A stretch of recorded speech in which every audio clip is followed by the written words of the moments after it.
US. President Donald ട്രംപും Russian president Vladimir പുടിനും തമ്മിലുള്ള നിർണായക കൂടിക്കാഴ്ച അവസാനിച്ചു. 3 മണിക്കൂറോളം നീണ്ട ചർച്ചയിൽ സമാധാന കരാറായില്ല. റഷ്യ-യുക്രൈൻ വെടിനിർത്തൽ വിഷയത്തിൽ ധാരണയാകാതെയാണ് ചർച്ച അവസാനിച്ചത്. പല കാര്യങ്ങളിലും ധാരണയായി എന്നും എന്നാൽ അന്തിമ കരാറിലേക്കെത്തിയില്ല എന്നും ട്രംപ് വ്യക്തമാക്കി. നാറ്റോ രാജ്യങ്ങളുമായി ഉടൻ സംസാരിക്കും, അതിന് ശേഷം തുടർ നടപടിയെന്നും ട്രംപ് കൂട്ടിച്ചേർത്തു.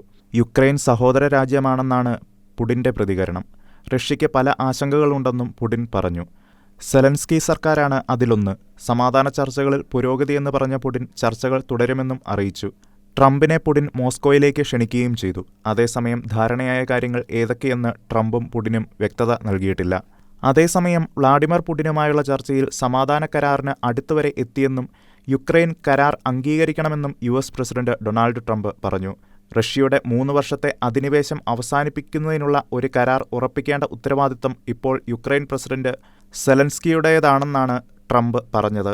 പുടിനുമായുള്ള കൂടിക്കാഴ്ചയ്ക്ക് ശേഷം ഒരു സ്വകാര്യ ചാനലിന് നൽകിയ അഭിമുഖത്തിലാണ് പരാമർശം. ഇപ്പോൾ അത് പൂർത്തിയാക്കേണ്ടത് പ്രസിഡന്റ് സെലൻസ്കിയുടെ ഉത്തരവാദിത്തമാണ്.